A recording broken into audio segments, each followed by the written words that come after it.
And if you could, find more about music, that is a bonus. Of course, my ear is different. My ear, I can't listen to music without surface noises. So don't consider my ear to be a very authentic musical ear, but still, these 3 sessions will be actually covering a very interesting period of our music, that is 1902 to 1930. Why 1902? Because that is the year when the first gramophone record came to India. The recording started in that year. And that period, we still had that the legacy of Darbar music, the legacy of the Tawaif's music. Because after 1930 or so, All India Radio came, the films became, very popular, and slowly and gradually, classical music moved towards massical music, mass music, commercial music, and maybe that is the reason why I think Torviji explained that there were no gharana classification during that time. In fact, the word gharana, I think, is a relatively modern word. I've never heard that word being spelled out in any book. Earlier to 1935, 1936, there were musical families, long lineage of musicians in the same family, but they were free to sing songs of any other family. There was no such straight-jacketed classification as gharana classification before. Maybe, of course, there were 2 gharanas at that time, good singers and bad singers.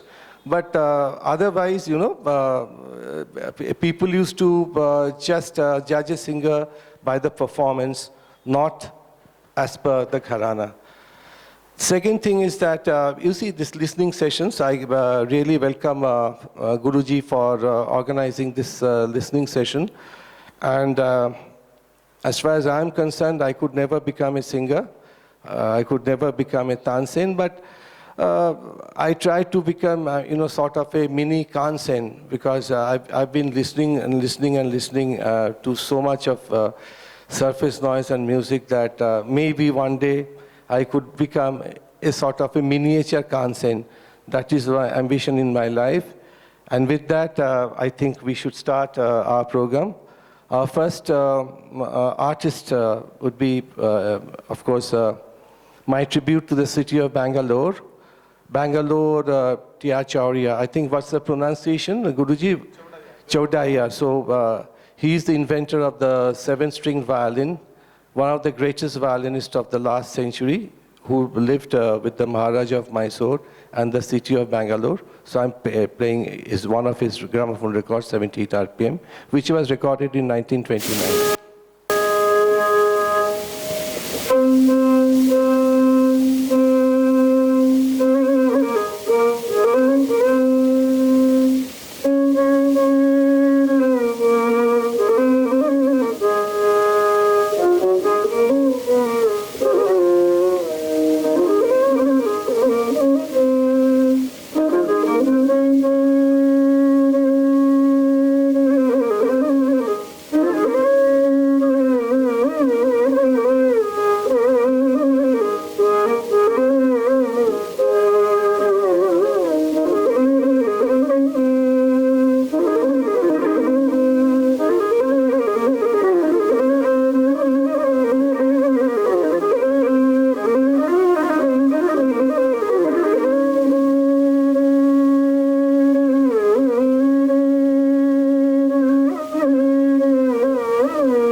I hope you enjoyed this violin piece. He was a person of the town, of the city. I've heard that he was a very good shikari. He used to, kill tigers with the Maharaja. But besides that, he was an excellent, musician, having a very vast repertoire of Karnataka ragas and raginis. But I'll now move back to 1902. When we listen to the violin, we are very expert in dividing Carnatic, Hindustani, O Gharana, A Gharana. We are very happy in discriminating. And whenever many interviews I have given to the national and international TV and social media, first they will ask me, what is the difference between Carnatic and Hindustani? They will ask this first question. Pandit ji, aap Bangalore mein hai, what is the difference between Hindustani and Carnatic? Then I ask them, do you know Hindustani? Hindustani we don't know. Do you know Carnatic? Carnatic also I don't know. Why you want difference? When you don't know either Hindustani or Carnatic, so this is something we want exciting and, TV mein aa jata hai na, breaking news. They want to break something. So if you listen to Chaudhary as is this thing, you know how much the Hindustani thing is there in his playing. It may be a 3 minutes and 78 RPM recording. Gamak is there, Surel is there, and he has used the 7th string, which is very rare things, and he has maintained the aesthetic sense of that rag, what he played. So this is, now we shall, whether it's Hindustani, it is a Carnatic music, and let us not go into it. It's one of the excellent recording. Thank you, Maitra ji. Thank you for this insight. And I'll just go back to 1902 because that is the year when it all began. The first expedition, the European expedition, led by Mr. Fred Gaisberg. He came to India to find out the vast potential of the Indian market in terms of selling gramophone records and the sellability of the singers. And people suggested a lot of names to him. He was confused. He was in Calcutta. And a lot of names were suggested, amongst them Gaharjan and Elsie Baral and some of the stage artists. So he made just a sketchy attempt to find out who they were, and he recorded Gaharjan and Elsie Baral. He didn't find their voices at all tuneful because he thought that a classical woman singer's voice should be soprano and, it should be high-pitched, whereas a male voice should be low-pitch. And he found Elsie Baral's voice also, nasal, high-pitched, effeminate, everything. But luckily for us, what happened was different because the records of these two artists sold in lakhs, not in thousands, in lakhs. And that made, recording of other artists viable. We, whatever musicians, the classical musicians we have found in gramophone records, we are indebted to these two artists. One is Gaharjan and the second is Lal Chand Baral. Now, we'll play these artists. First, we'll play a Tungri by Miss Gaharjan.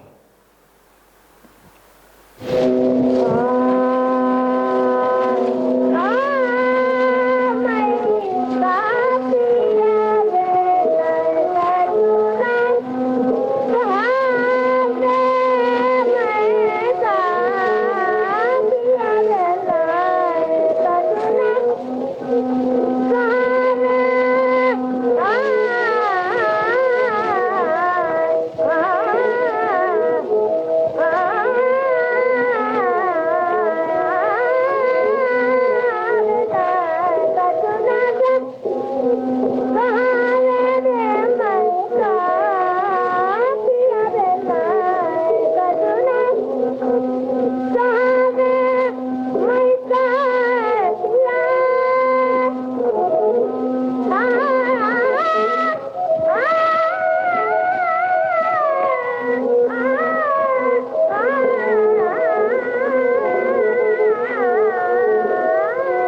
This is a composition of Bhaiya Sahab Ganpat Rao. She announced it also that this is a rare composition, and Bhaiya Sahab Ganpat Rao was, I think, the creator of modern Thungri.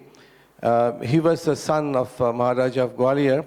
He was banished from the court for various reasons, so I'll not go into it, but he was a genius. Not only he did create a new idiom for Thungri, he went from state to state, collected all the local folk songs, then elevated those folk songs in the Thungri form.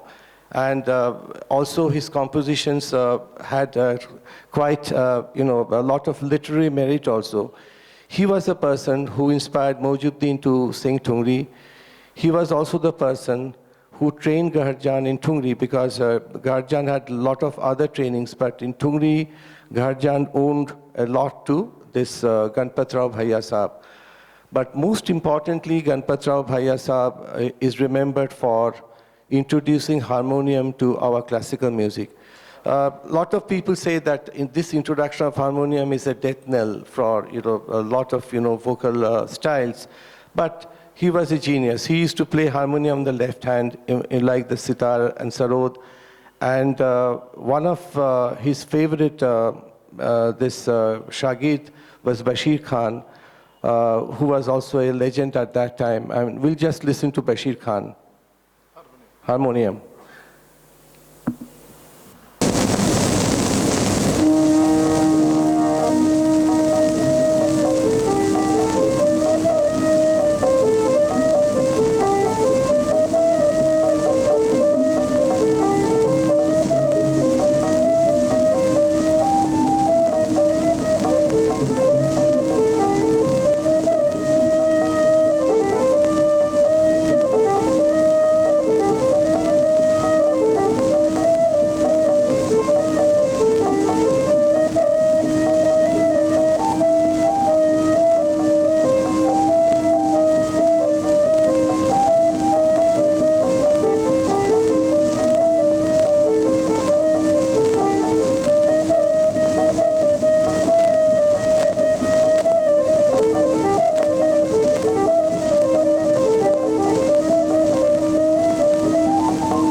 this Bashir Khan also played a Sohini, which was taught to him by Ganpatrao Bhaiya Sahab, the same, Sohini composition. But this Gharjan never dispensed with the Sarangi, because he always had two Sarangi players by her side. One is Imdad Khan of Patna, and another Gauri Shankar Mishra. Now, but the Bashir Khan was sort of thrust upon Gharjan by one of our gurus, Ganpat Rao, and Bashir Khan always accompanied Mojuddin Khan when he was singing. But we'll come to that later. Maybe tomorrow we'll have another session on the harmonium versus Sarangi. But today we continue with Gharjan, because Gharjan is the greatest gift of Benares to Calcutta, because Gharjan is totally Benares Gharana. I mean, of course, there was nothing of Gharana at that time, but Benares produced a maximum number of musicians during that period. Gharjan's guru was one Bechu Ostad, and also Bechu Ostad's son, Gauri Shankar Mishra, also taught Gharjan the rudiments of Khyal singing. She learned Dhrupat from Srijan Bai and Bamacharan Bhattacharya. She also learned Kirtan, and she learned Thungri from Ganpatrao Bhaiya Sahab. So Gharjan was a package. I mean, unfortunately, very little has been said about Gharjan's music qualities, because all we know about Gharjan is a lavish lifestyle, her attitudes, how she spent money, how much, how many houses she owned in Calcutta or Mysore. But I think the future generation should pay more attention to Gharjan, the musician, and learn a lot of things from her style. We'll now play a Khandarbani composition of Gharjan, which was also recorded in 1902. These are 7-inch, very small records. Let us play the next.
I don't think we have heard this type of songs anymore. I mean, we can't, because this has come from the Khandarbani style of Dhrupat, where the words are sung with gamaks, and gradually the speed goes to a climax. It's very difficult to sing. I think our Guruji will also agree that this type of Khandarbani style has vanished from, I think, our Indian climate. Indian climate doesn't, Khandarbani doesn't suit Indian climate or vice versa, I don't know. But I think these things should be preserved. Maybe someday some people will find substance in this style of singing. But my point was that he was adept to various styles. We'll immediately come to diametrically opposite Gaharjan. Let us listen to this Khyal composition.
So this Malkosh is Gaharjan's own composition. A lot of ustads in later years sang this composition without, acknowledging that this was one of the great compositions of Gaharjan. And this style is diametrically opposite to the Khandarbani style. This style was again a Dhrupad style, which was called Gawhar Bani. Gawhar Bani style was actually Tansen's compositional style. This Khyal was also taken from one of the Tansen's great Dhrupad composition, Rajan Ke Raja Maharaja. So it's just broken from that. But see the sweeping meets, she employed in 2.5-minute recording. There was no microphone. She was standing up and shouting at the top of her voice, but still she could produce a sparkling dance and meets. It's amazing. I think we can't believe happening, in today's context. Because of the success of these Gaharjan's records, we could record some of the ustads of that time. One of the ustads we'll play would be Ustad Fazal Hussain Khan of Lahore. Now, in our books, we don't really find the name of Ustad Fazal Hussain Khan, but we know from some other books that Ahmad Khan and Fazal Hussain Khan, those were two brothers who came to this Metiya Buruj Nawab Wajid Wali Shah's Darbar, and they were great Khyaliyas. In fact, Ahmad Khan was one of the teachers of Swami Vivekanand, the brother of Fazal Hussain Khan. Now this Fazl Hussain Khan's, because of the success of the Ustadi records of Gharjan, we could at least get 1 or 2 songs of Fazl Hussain. Let us play now, Rag Multani.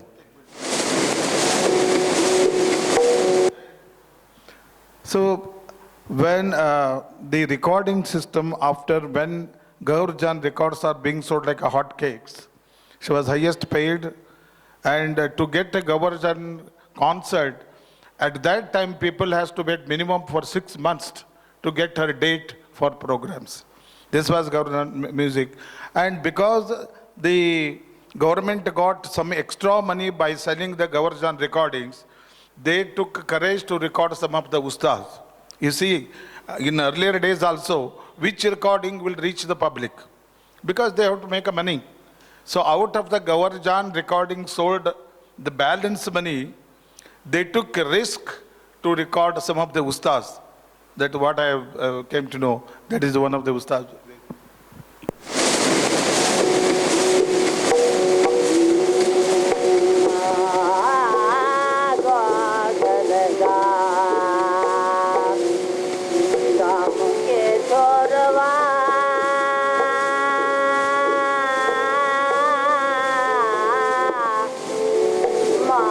Barda